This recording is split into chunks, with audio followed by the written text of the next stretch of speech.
नमस्कार, आप देख रहे हैं साधना प्लस न्यूज। आप सभी का स्वागत है खबरें हिमाचल प्रदेश के हमारे इस बुलेटिन में। आपके साथ मैं अंजलि। बुलेटिन की शुरुआत करेंगे, लेकिन इससे पहले नजर डालते हैं आज की सुर्खियों पर। सदन में उठा यूक्रेन में फंसे छात्रों का मुद्दा। 60 बच्चों के परिवार ने सरकार से किया जनसंपर्क। बच्चों की वापसी की उठी मांग। मंडी में कांग्रेस नेता कोल सिंह ने की पीसी 4 लेन को लेकर के सरकार पर साधा निशाना। सरकार के कामकाज पर उठाया सवाल। यूक्रेन से सोलन पहुंचे आयुष की वापसी से परिजनों में खुशी। यूक्रेन में तनाव होने से वापस लौटे आयुष। केंद्रीय बजट में कटौती पर सीटू हुई उग्र। उपायुक्त कार्यालय के बाहर जमकर की नारेबाजी। केंद्रीय बजट का जताया विरोध। शिमला में बारिश और बर्फबारी से बदला मौसम का मिजाज। बर्फबारी से तापमान में आई गिरावट। 26 फरवरी तक मौसम खराब होने का लगाया अनुमान।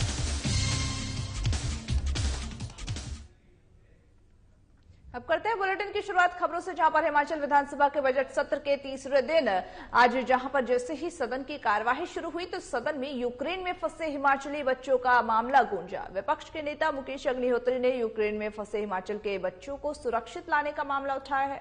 मुकेश अग्निहोत्री ने पूछा कि यूक्रेन में हिमाचल के कितने बच्चे फंसे हैं। उन्होंने कहा कि हवाई सफर निजी कंपनियों के हाथ में होने के चलते ही महंगे हो गए हैं। सरकार उनको अपने खर्चे पर सुरक्षित लाने के लिए क्या कर रही है। सवाल के जवाब पर सीएम जयराम ठाकुर ने सदन में जानकारी दी है। यूक्रेन में विद्यार्थियों और अन्य हिमाचल के जो लोग फंसे हैं, देश भर के 20,000 विद्यार्थी यूक्रेन में फंसे हुए हैं। एक तो मैंने आज हाउस में बहुत विस्तार से सारे विषय की जानकारी दी है। ये सबके लिए चिंता का विषय बना है, हम सब के लिए। पेरेंट्स के लिए तो है ही है, जिनके परिवार के लोग वहां पर फंसे हुए उनके लिए चिंता का विषय है ही है, लेकिन उसके अतिरिक्त हम सब लोगों के लिए ये चिंता का विषय है कि हिमाचल प्रदेश के जितने भी लोग यूक्रेन में इस वक्त फंसे हुए हैं, और यूक्रेन एक बहुत भीषण दौर में से जो है गुजर रहा है, कठिन दौर में से गुजर रहा है। ऐसी परिस्थिति में हमारे लोगों की वहां पर जब तक वहां है उनकी सुरक्षा सुनिश्चित हो, और उसके साथ साथ में वो सुरक्षित अपने घर पहुंच सके, ये जिम्मेवारी हमने सरकार की ओर से निभाने की दिशा में प्रयत्न किया है। हमने केंद्र में केंद्रीय मंत्री जी को पत्र लिखा है, और इसमें हिमाचल प्रदेश के जितने भी लोग हैं, ज्यादा संख्या बच्चों की है। यूक्रेन में भारतीय बच्चे और जो खास तौर पे जो हिमाचल प्रदेश के बच्चे फंसे हैं, आज हमने इसका प्रश्नकाल के दौरान ये मसला उठाया। हालांकि प्रश्नकाल के दौरान इसलिए हमने उठाया कि आज की तारीख का सबसे अहम प्रश्न ये है कि इन बच्चों को भारत कैसे लाया जाएगा, उनकी सुरक्षा की गारंटी केंद्र सरकार, हिमाचल सरकार कैसे देती है, उनको लाने के लिए कौन से तरीके अपनाए जा रहे हैं।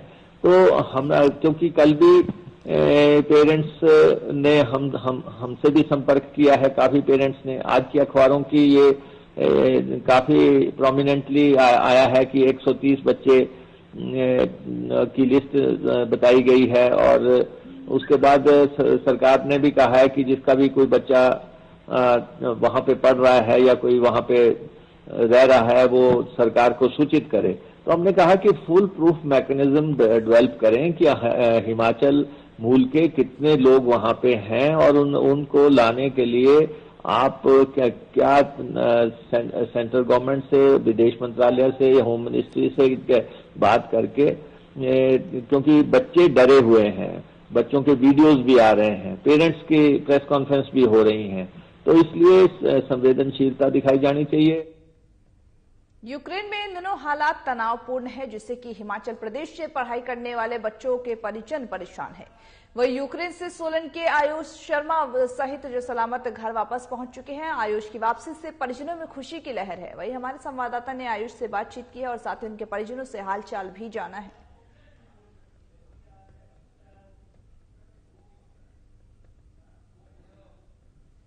मैं कल शाम को 6 के अराउंड वापस अपने घर पहुंचा।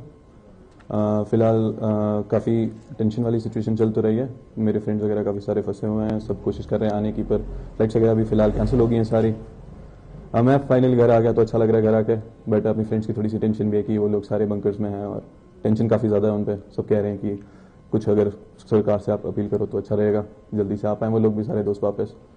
तो अच्छा लग रहा है मेरे को घर आके, और काफ़ी टाइम बाद घर आया। तो पेरेंट्स सारी फैमिली बहुत थैंक गॉड है कर रहे हैं कि चलो किसी तरह से बच्चा हमारा घर में है, पर बाकी बच्चों के लिए भी चाहते हैं कि वो भी जल्दी से आए।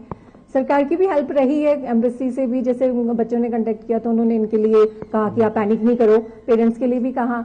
और फिर यहाँ हमारे लोकल भी पुलिस स्टेशन से भी फोन आए, उन्होंने भी हमको पूछा कि बच्चे कहाँ हैं, कैसे हैं। तो जो गवर्नमेंट की तरफ से हेल्प हमको मिलनी चाहिए थी वो भी हमको मिली है, और हम थैंकफुल हैं कि उसे हेल्प कर रही है गवर्नमेंट। बाकी बच्चे भी आ जाएं, उनके लिए बहुत लग रहा है कि प्लीज वो उनके लिए भी कुछ हेल्प करें, वो सारे के सारे बच्चे यहाँ पहुंच जाएं, जैसे हमारा पहुंच गए, बाकी बच्चे भी आ जाएं। बताना चाहता हूं कि हिमाचल प्रदेश सरकार की ओर से लगातार जो है केंद्रीय सरकार से और जो यूक्रेन की सरकार है उनके साथ कांटेक्ट में है, और आपको किसी भी तरह से जो है घबराने की या डरने की कोई जरूरत नहीं है।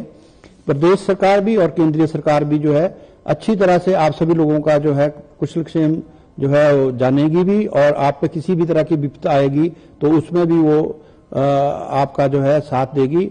आप के जो पेरेंट्स हैं, आपके जो बच्चे हैं, वो सभी जो है वो जो प्रोटेक्टेड रहे उसके लिए जो सरकार कार्य कर रही है। तो अभी जितने भी बच्चे जो बाहर रह रहे हैं वो किसी भी स्थिति में है, और हिमाचल प्रदेश सरकार और केंद्रीय सरकार जो है लगातार प्रयासरत है कि किसी तरह से उनको जो है वापस लाया जाए या वहीं पे उनको जो है वो सेफ।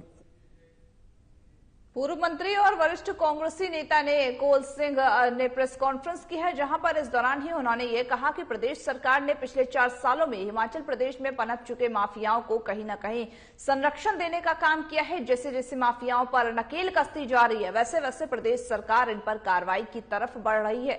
लेकिन इससे पहले इस तरह की कार्रवाई क्यों नहीं की गई है? 30, 35, 40 साल की नौकरी करता है तो उसको अधिकार है कि वो पेंशन लें। अगर पेंशन खत्म ही करनी है तो लोग पहले विधायकों की, मंत्रियों की, सांसदों की उनकी पेंशन खत्म करें। मैं ये विशेष तौर पे कहना चाहता हूं कांग्रेस पार्टी का। केंद्र सरकार के द्वारा पेश किए गए बजट में सरकारी कल्याणकारी योजनाओं का वार्षिक बजट भी काफी कम रहा है, जिसमें बता दें जिसका अब विरोध होना शुरू हो चुका है। वहीं कुल्लू में भी सीट ने केंद्रीय बजट में कटौती करने पर केंद्र सरकार का विरोध जताया है और कहा है कि कल्याणकारी योजनाओं के बजट को कम करके सरकार गरीबों के साथ अन्याय कर रही है। केंद्र की सरकार ने बजट पेश किया था, उस बजट के अंदर इस देश की गरीब जनता को, जिसमें किसान है, मजदूर है, मेहनतकश अवाम है, एक लुभावनी बात कहने का बड़ा प्रस्ताव वो रखा गया। जब वो प्रस्ताव आया है बजट का, उसके अंदर जब हमने देखा, उसका अध्ययन किया, ये जो राष्ट्रीय रोजगार गारंटी कानून के तहत जो 100 दिन की रोजगार गारंटी का है, उसमें 25% बजट में कटौती की गई, जिसके नगर निगम धर्मशाला में बेरोजगारों को सीएम शहरी आजीविका गारंटी योजना के तहत ही काम नहीं मिल पा रहा है। निगम को तो पिछले 6 माह से उसके लिए बजट भी उपलब्ध नहीं करवाया गया, जिसके चलते बेरोजगारों को रोजगार देने में दिक्कतें आ रही हैं। वहीं धर्मशाला नगर निगम के पूर्व मेयर और वर्तमान पार्षद देवेंद्र जग्गी ने सरकार को चेताया है कि 1 अप्रैल से योजना को शुरू नहीं किया गया तो बेरोजगारों के साथ सरकार के खिलाफ मोर्चा खोला जाएगा। आज की बैठक हमने जो MM सैगी के जो धर्मशाला म्युनिसिपल कॉर्पोरेशन में पिछले 1 वर्ष से काम नहीं हो रहे, उसके संदर्भ में हमने रखी थी। जो लोग MM सैगी के तहत काम करते थे उनको यहाँ बुलाया गया और उनसे हमने सुजेशन भी लिए कि हमारी जो कल बजट की मीटिंग है म्युनिसिपल कॉर्पोरेशन धर्मशाला की, उसमें कौन कौन से एजेंडे हम लोग उसमें डालें। और सबसे बड़ी बात ये थी कि पिछले लगभग 10 महीने से ये लोग जो बेरोजगार हो चुके थे, जिनको रोजगार MM सैगी के तहत मिल रहा था और म्युनिसिपल कॉर्पोरेशन धर्मशाला का विकास भी उस स्कीम के तहत हो रहा था, तो जो लगभग 10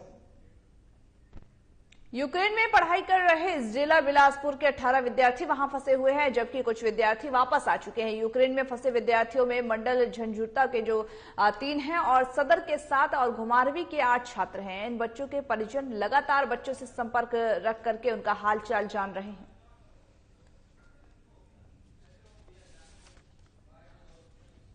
मेरा बेटा Aryan Sharma Kharkiv National Medical University Kharkiv में पढ़ता है, जो कि यूक्रेन में है।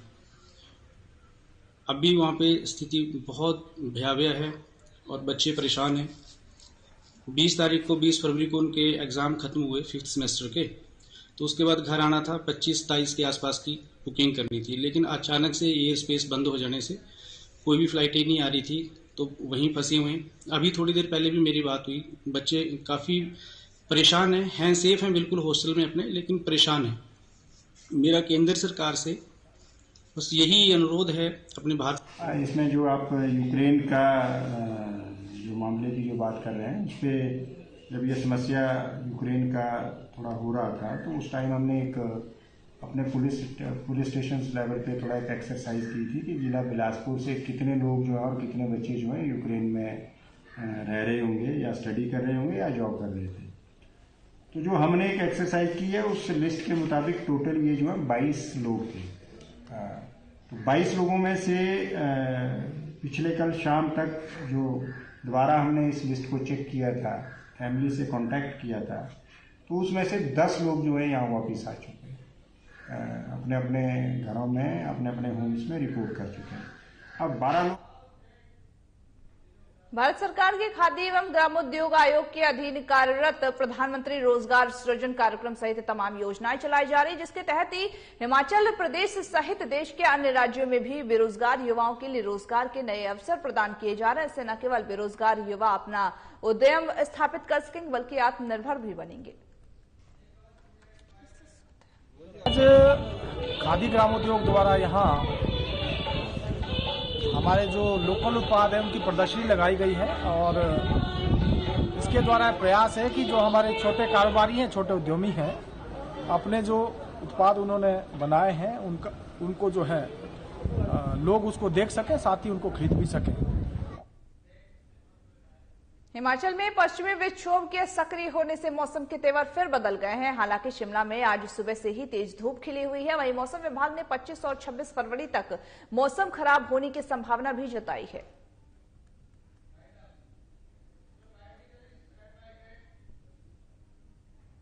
खबरें हिमाचल प्रदेश के हमारे से बुलेटिन में बस इतना ही। मुझे दीजिए इजाजत और तमाम बाकी खबरों के अपडेट्स के लिए देखते रहिए साधना प्लस न्यूज।